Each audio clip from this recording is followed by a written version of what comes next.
Greetings, seekers of truth, and a warm welcome to the morale. I want you to be brutally, unflinchingly honest with yourself for just a moment.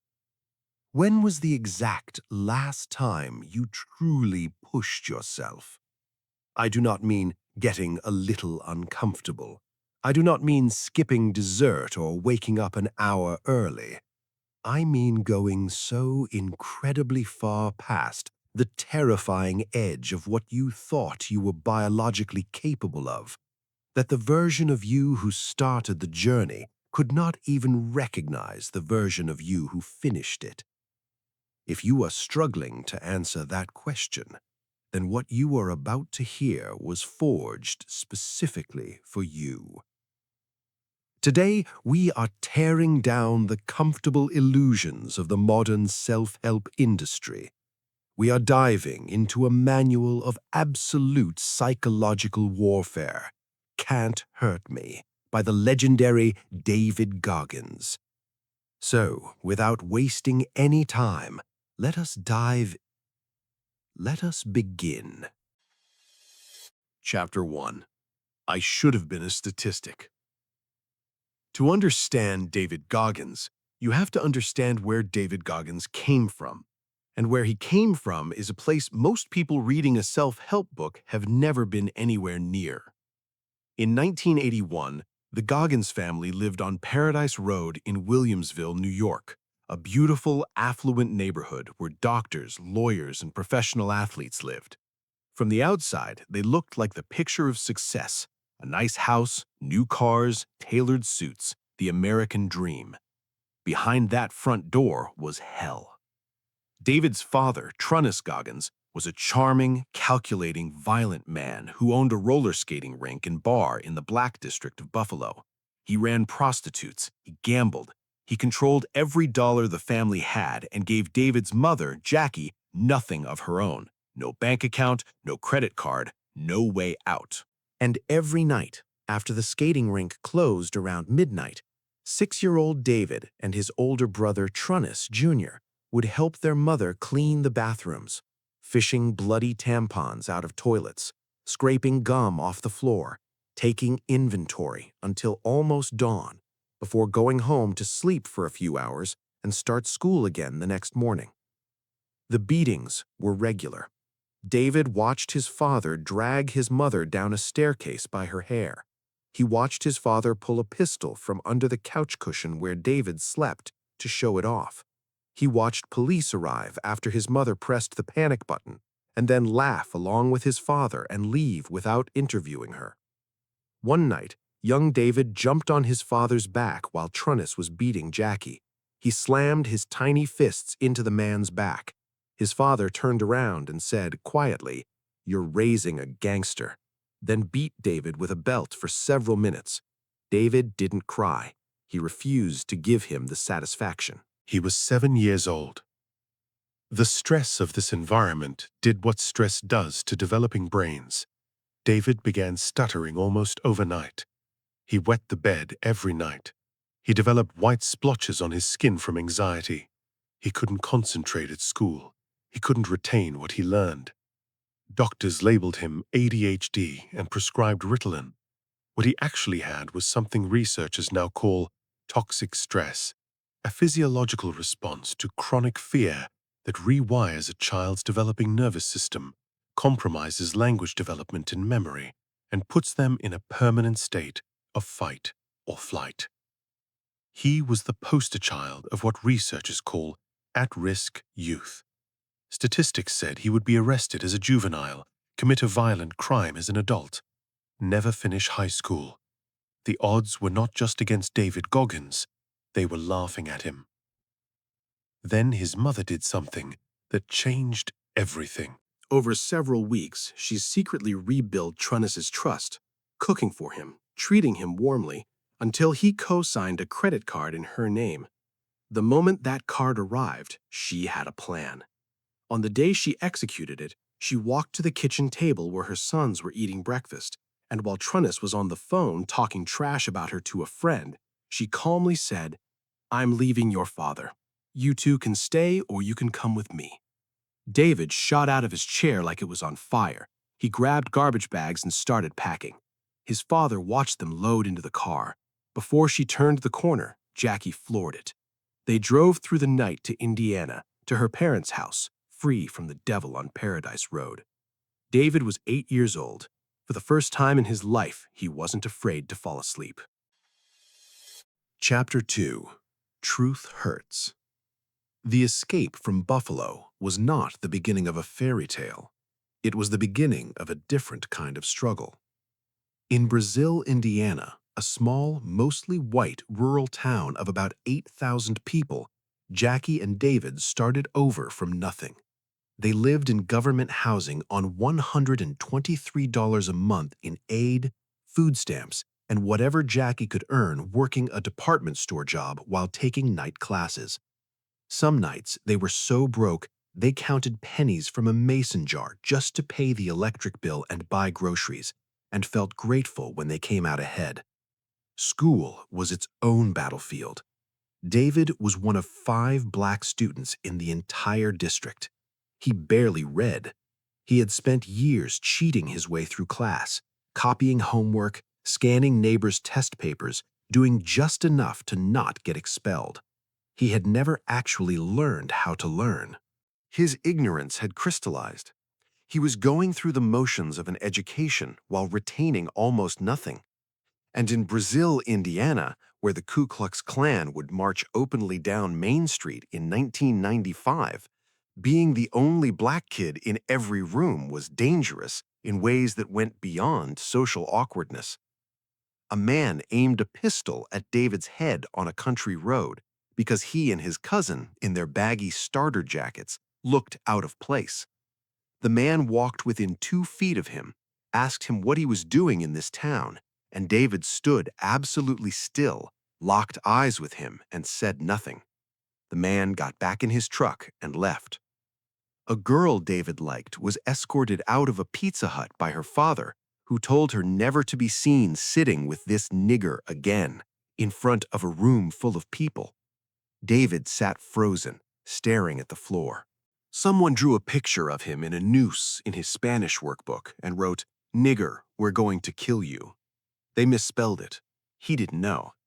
He went to the principal's office, shaking with rage, and the principal looked at the death threat and said, gently, "David, this is sheer ignorance. They don't even know how to spell nigger."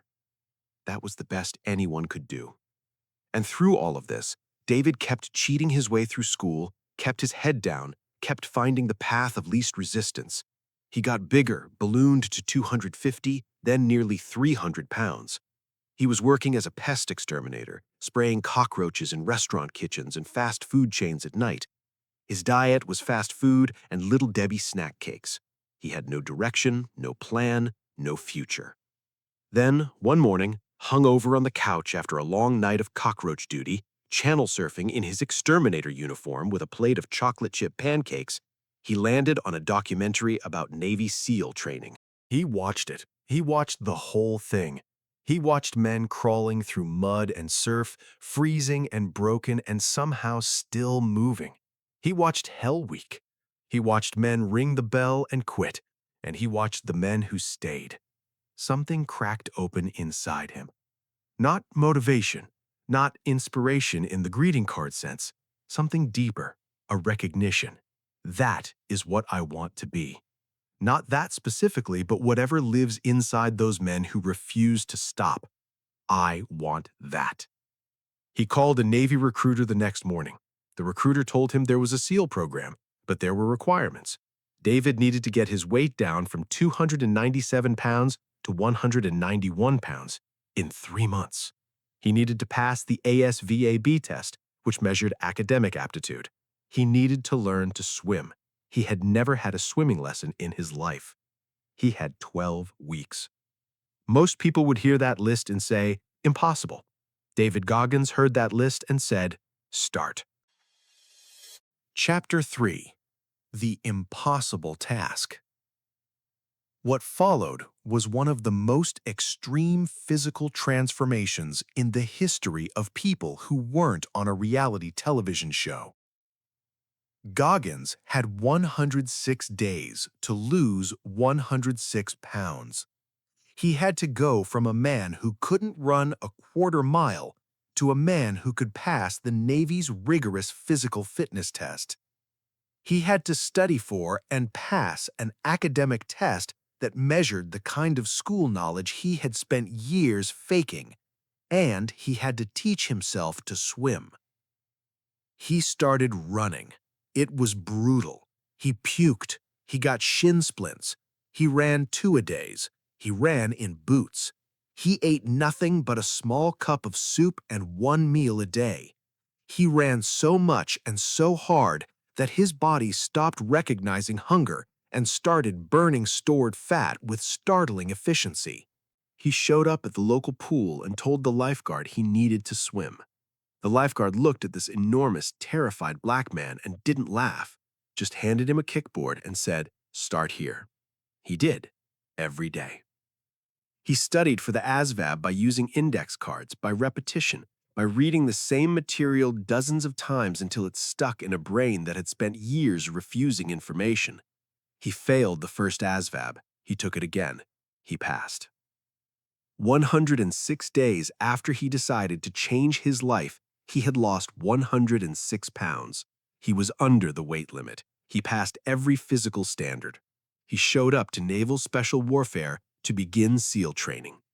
This chapter introduces what Goggins calls the 40% rule, his core belief, backed by his own lived experience, that when your mind is telling you you're done, you have actually used about 40% of your total capacity. Your brain is not telling you the truth when it tells you to stop. It is protecting you from discomfort. Discomfort is not death. Discomfort is the gym where your real self gets built. The most important conversations you will ever have are the ones you have with yourself. He also introduces the first formal tool, the accountability mirror. Every morning, Goggins stood in front of his bathroom mirror and refused to lie to himself. He wrote his goals on post-it notes and stuck them to the glass. He called himself out when he was making excuses. He told himself the hard truth about where he was falling short. Not for motivation, not for a pep talk, for accountability. There is a difference. Motivation is a feeling that comes and goes. Accountability is a standard you hold yourself to, whether you feel like it or not. Chapter 4. Taking Souls. The Navy SEALs selection process, BUDS, or Basic Underwater Demolition SEAL Training, is 6 months long and is specifically designed to break human beings. Not physically, though that happens, psychologically. The instructors are not interested in finding the strongest swimmers or fastest runners. They are interested in finding the people whose minds will not quit when their bodies are begging them to. At the center of BUDS is Hell Week, 130 hours of continuous training with no sleep in surf temperatures of 59 to 63 degrees, carrying 200-pound boats, doing endless sets of push-ups and flutter kicks and obstacle courses and ocean swims while being screamed at, mocked, frozen, and broken down in every way that can be legally applied to a human being. Goggins went through Hell Week 3 times. The first time, he contracted double pneumonia and was medically rolled back, against his will. He was pulled off a log evolution while vomiting blood, his lungs bleeding. He kept getting back on the log. The instructors could be heard over the radio, "Goggins is sitting down. Roger. Oh shit, Goggins is back on the log." The second time, he fractured his kneecap during the knot-tying evolutions that followed Hell Week and was sent home on crutches. The third time, on 2 shins that were fractured, wrapped in double layers of duct tape and tube socks, he made it through. Here is what Goggins learned about Hell Week that most people don't understand. It is entirely a mind game. The instructors use cold and pain and sleep deprivation not to test your body, but to isolate your mind from the comfort of conventional thought and see what it does when there's nothing left to hide behind. The men who quit don't quit because they can't physically continue. They quit because they cannot find an answer to one simple question that rises up in the freezing surf at 2 a.m. Why am I here? The men who survive Hell Week are the ones who have a real answer. Not a theory, not something they read, an answer forged from actual experience, from having already pushed through something hard enough to know that hard things end. Goggins introduces the concept of taking souls. During one particular moment in Hell Week, Wednesday, the deepest point of exhaustion, when his whole boat crew was fading, when the instructors were smugly watching for weakness, Goggins made a decision. Instead of conserving energy, he was going to take their energy. He turned to his crew, lit a fire under all of them, and they threw their boat overhead not with exhaustion, but with fury, chanting, "You can't hurt Boat Crew 2," until they were moving faster in their worst moment than they had in their best. Taking souls is the art of redirecting your opponent's energy, or your situation's energy, back into your own veins. It works in physical competition. It works in the boardroom. It works in a relationship conflict. It works in any situation where someone or something is trying to diminish you.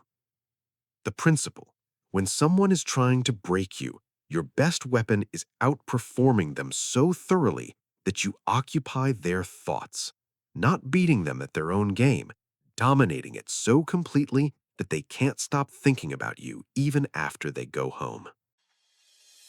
Chapter 5: The Armored Mind.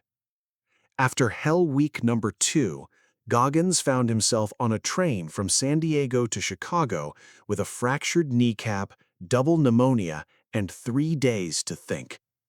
On day 1, he wasn't sure he wanted to be a SEAL anymore. On day 2, he thought about becoming a firefighter. On day 3, he went into the tiny train bathroom and looked at himself in the mirror, and he asked himself the question out loud: is that really how you feel? Are you sure you're done?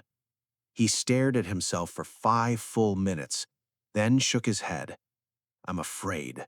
I'm afraid of going through all of that again. That honesty, that brutal, unceremonial self-confrontation is the engine of this entire book. The accountability mirror doesn't just tell you what you're doing wrong, it tells you what you're afraid of. And once you know what you're afraid of, you can decide whether to run from it or walk straight into it. Goggins went back. He started over from day 1 of Buds again. This time with a fractured kneecap that hadn't fully healed and shins that were cracked. He duct-taped both feet before every single training session. The first 30 minutes of every run were, in his words, the worst pain he had ever felt in his life. The tape cut into his skin. Every ankle movement sent shock waves up his legs. He talked himself through it, out loud, calling himself a machine, reminding himself who he was and what he'd already survived. After 30 minutes, the pain would recede slightly, not disappear, recede, and he'd keep running. This chapter is where Goggins introduces what he calls the calloused mind, the central intellectual architecture of the entire book. He uses a physical metaphor.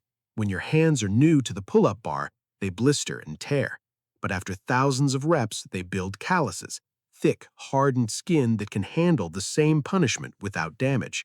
The same process happens in the mind. Every hard thing you go through, every rejection, every failure, every moment you wanted to stop and didn't, builds a callus layer over the part of your brain that wants to quit. But here is the key insight. The callus only forms if you stay in the pain, eyes open, choosing to continue. If you hide from hard things, the callus never grows. If you tell yourself the hardship doesn't hurt, the callus never grows. It grows precisely in the gap between "I want to stop" and "I am choosing not to." Goggins also introduces the concept of the cookie jar, a mental inventory of every hard thing you have ever successfully done. Every time you passed a test you thought you'd fail. Every time you ran farther than you thought you could. Every time you survived something that felt unsurvivable. These go into your cookie jar. And when you're at mile 70 of a 100-mile race you didn't train for, bleeding and hallucinating and asking yourself why, you reach into the cookie jar and you pull one out, and it becomes fuel. Most people don't have a cookie jar because they have never done anything hard enough to put in it. That is both the diagnosis and the prescription. Chapter 6. It's not about a trophy. 3 days after finding out that Navy SEAL Chris Kostman would not let him enter the Badwater 135 Ultramarathon, the most extreme foot race on Earth, without first completing a 100-mile race, David Goggins signed up for the San Diego One Day, a 24-hour circuit race with zero training. He had not run more than a mile in 6 months. The night before the race, he went to the gym with his old Buds instructor and did heavy squats and deadlifts at 315 pounds.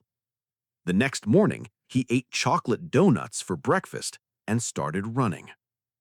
What followed is one of the most grimly compelling chapters in the book, a blow-by-blow account of what happens when a human being who simply refuses to quit encounters the actual physical limits of what a body can do without preparation. By mile 25, he was slowing. By mile 50, he was in a fugue state. By mile 70, he couldn't walk straight. He sat down in a lawn chair. His white socks were soaked through with blood. He urinated blood down his leg. He lost control of his bowels. His feet had multiple stress fractures that he wouldn't discover until afterward. He was dehydrated, potassium depleted, running a fever, and beginning to hallucinate. He sat in that chair for 20 minutes. Then he asked Kate, his wife, to relace his shoes. He stood up. The world tripled. He took a step, then another, then another. He eventually completed the race, all 100 miles, finishing well within the 24-hour limit despite the catastrophic middle section. He earned his entry into Badwater, and in the process he learned something that the comfort of normal life can never teach you. The mind quits before the body does, almost always. This chapter also tells the story of Operation Red Wings, the doomed Navy SEAL mission in Afghanistan in 2005 that Goggins lost close friends in, and explains why he started running ultramarathons in the first place. He wanted to raise money for the Special Operations Warrior Foundation, which funds college education for the children of Special Operations warriors killed in action. That mission gave him a reason beyond personal achievement. But in his most honest moment of the race, when he is walking and bleeding at mile 81, he admits, "This isn't about Red Wings or the fallen. This is about me. It's about how much I'm willing to suffer." That honesty is the core of the cookie jar. You don't reach in and pull out a cookie because of some inspirational mission statement. You reach in because you have done hard things before, and you need to know that you can do them again. Chapter 7. The Most Powerful Weapon. Badwater 135 starts at Badwater Basin in Death Valley, 279 feet below sea level, and ends 135 miles later at the Whitney Portal Trailhead at 8,374 feet above sea level, on a road that has been reported to reach 130 degrees Fahrenheit in July. Goggins ran it, then ran it again, then was invited to join the race as a crew member and ended up finishing it a third time, pacing someone else. But this chapter isn't really about Badwater. It's about visualization and the discipline of what Goggins calls mental preparation, a concept he distinguishes sharply from daydreaming. Most people visualize success. They picture the trophy, the finish line, the moment of victory. Goggins visualizes the suffering. Before any major challenge, he does his homework. He drives the course. He studies the terrain. He identifies the exact moments where it is most likely to fall apart, where the body will revolt, and the mind will start negotiating with itself, and he prepares his responses in advance.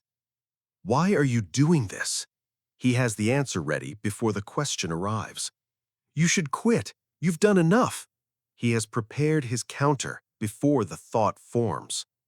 This is not positive thinking. It is tactical thinking. The battlefield of self-discipline is fought in advance. If you wait until you're in pain to figure out why you're doing something hard, you will lose. Because pain doesn't care about your reasons. Pain just wants you to stop.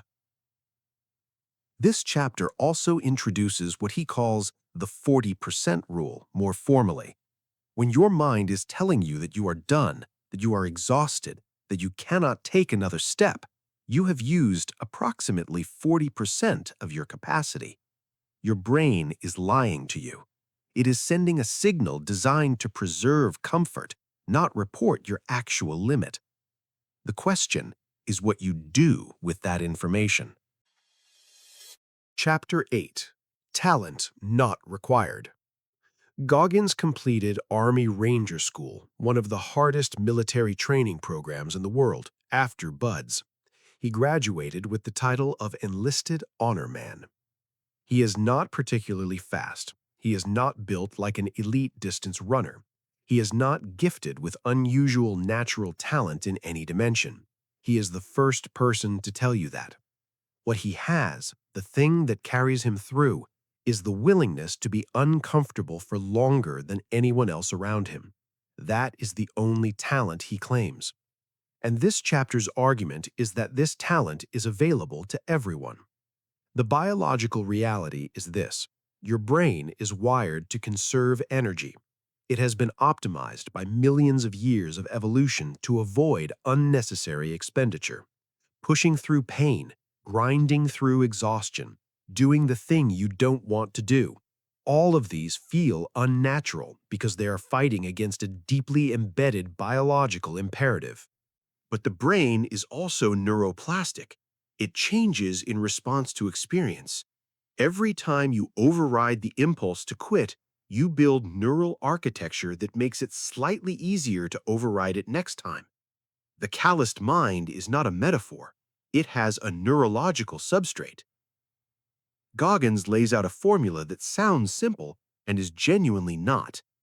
Do something every single day that you don't want to do.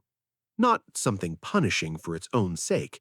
Something that moves you toward the person you are trying to become, even when, especially when, you don't feel like it. Make the bed. Run 2 miles. Study for an hour. Whatever your version is. Do it anyway, every day. When you can do that consistently, something shifts. The action stops requiring motivation. It becomes identity. You are no longer someone who sometimes does hard things when they feel inspired. You are someone who does hard things. Full stop. That identity is the most powerful thing you can build. Chapter 9.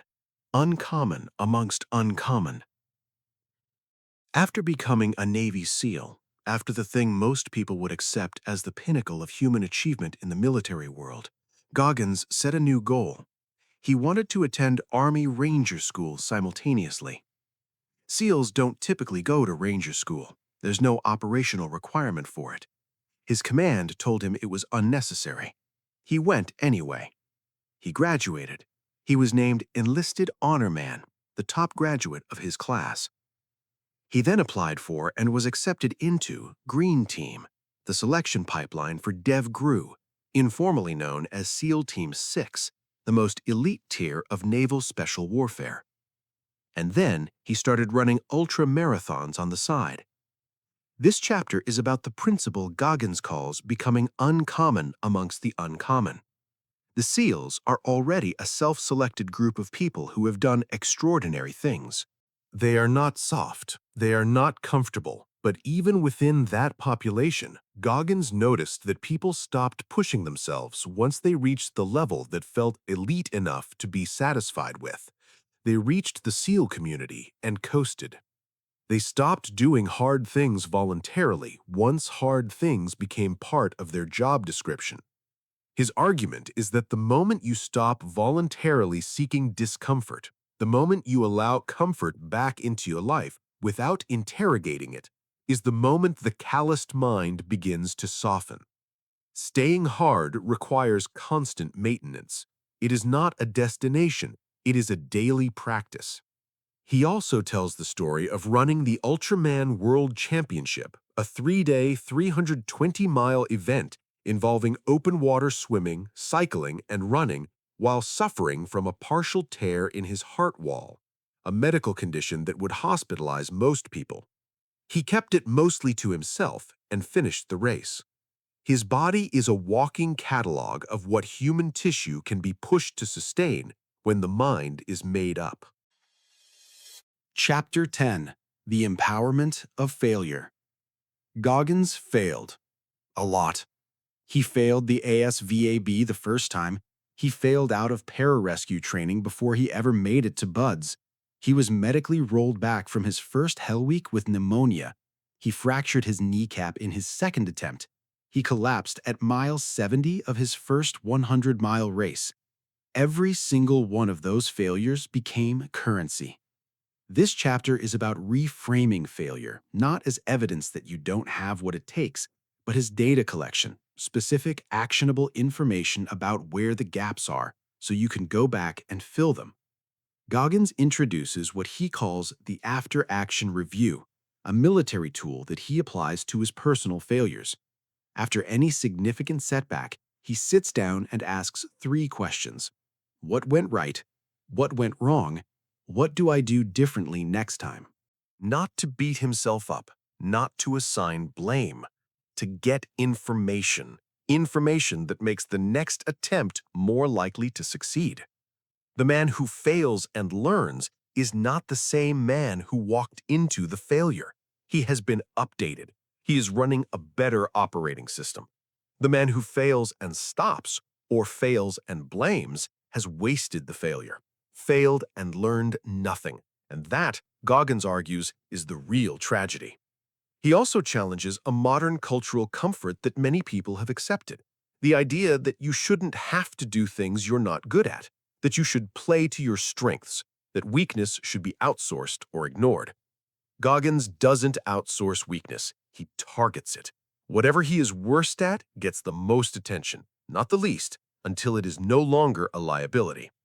The biggest obstacle between you and your goals is the 8 inches between your ears. Chapter 11. What if? The final chapter is the one that might matter most, and it is the shortest. Goggins survived a childhood that statistically should have ended him before it began.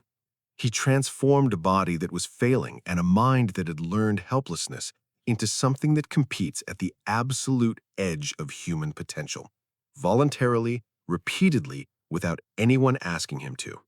And he ends the book with a question directed at you. What if? What if you stopped operating at 40%? What if you took the 60% of your capacity you've been leaving on the table and put it to work, not on someone else's definition of success, on yours? The thing you've been telling yourself you'll do someday. The version of yourself you've been putting off becoming until conditions are better. Conditions are never better. That is one of the most liberating truths in the book. The perfect moment to start the hard thing does not exist. The hard thing always begins in imperfect conditions, with incomplete information, against unpleasant odds. The question is what story you are going to tell yourself about that. Goggins tells the story of his early life, every dark chapter of it, not as a sob story, not as a tale of how circumstances shaped him into something less than he could have been. He tells it as evidence. Evidence that where you start is not where you finish, if you choose not to let it be. He came from the bottom. He was beaten, hungry, afraid, illiterate, obese, broke, lost, and statistically doomed. And he chose, not once, but thousands of times, in thousands of moments, to keep going. Not because it felt good, not because he was inspired, because he had made a commitment to the man in the mirror that he was no longer willing to break. can't hurt me. 3 words that he screamed at his buds instructors in the freezing Pacific surf. 3 words that became the operating principle of his life. Not nothing hurts me. Nothing could be further from the truth. He is one of the most honest chroniclers of physical and psychological pain you will ever read. But hurt and broken are different things. You can be hurt. You can be in pain. You can want to stop with every fiber of your being and still choose to keep going. The 10 Challenges, Goggins' Framework for Change. Throughout the book, Goggins gives you 10 specific challenges, concrete actions woven into the narrative. Let me give you the core framework distilled. Challenge 1. The Bad Hand. Write down every obstacle in your life, past and present. The bad childhood, the racism, the failure, the trauma. Give it shape. Don't sanitize it. This isn't for sympathy, it's for fuel. Challenge 2. The Accountability Mirror. Get honest with yourself. Write your goals on Post-it notes and stick them to your mirror and read them every day. More importantly, stop lying to yourself about where you actually are versus where you want to be. Challenge 3. The comfort zone exit. Write a list of everything you avoid because it makes you uncomfortable. Now go do one of those things today, then tomorrow. Expand your comfort zone by constant outward pressure. Challenge 4. Taking souls. Choose a competitive situation in your life right now. Work harder than you ever have. Deliver results that exceed what anyone expected. Make your excellence impossible to ignore. Challenge 5. Visualization. Before any major challenge, visualize not just success, but the specific hard moments. Where will it break? What will you tell yourself when it does? Prepare the answer before the question arrives. Challenge 6. The Cookie Jar. Build a mental inventory of every hard thing you've successfully done. Every time you get through something difficult, it goes in the jar. When you're failing, reach in and remember who you actually are. Challenge 7. The 40% Rule. When your mind says stop, you are at 40%. You have 60% left. This is not an invitation to injure yourself. It is an invitation to stop accepting your brain's first offer as the final answer. Challenge 8. Scheduling pain. Put your hard work into your schedule like a non-negotiable appointment. Not when you feel like it, not when conditions are perfect. Tuesday at 5 a.m., rain or shine, feeling great or feeling terrible. Challenge 9. The After-Action Review. After every significant success or failure, sit down and debrief yourself honestly. What worked?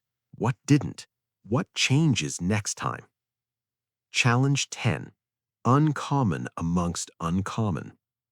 Once you reach a level of achievement, whatever level that is for you, don't coast. Find the next hard thing. The calloused mind requires constant maintenance. Comfort is always trying to reclaim its territory. If you only remember one thing from this entire book, from this entire summary, let it be this. Your mind is the enemy, not your circumstances, not other people, not your past.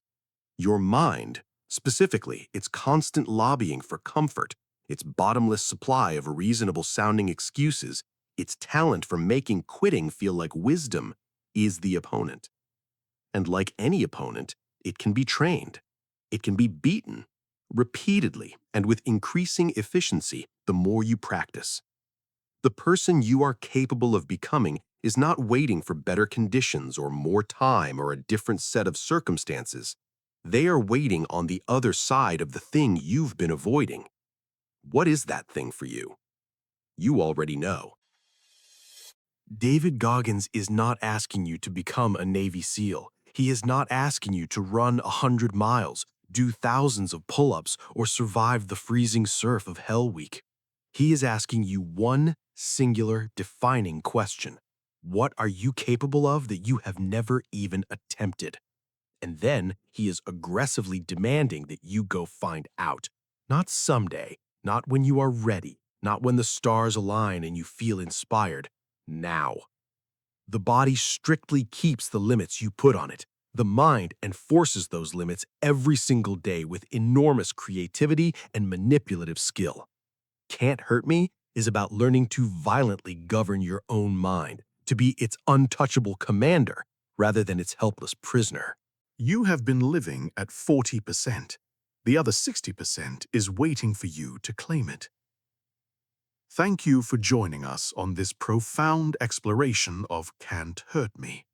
If this masterclass shattered your old limitations and ignited a fire within your soul, please hit the like button, share this video with someone who desperately needs to wake up to their potential, and subscribe to The Morale. We are on an uncompromising mission to decode the world's greatest books and arm you with the ultimate truth. We want to hear your voice. Drop a comment below and tell us, what is the one challenge from Goggins' framework you are going to execute today? Until next time, guard your mindset, callous your mind, and continue with the truth on The Morale. Thank you.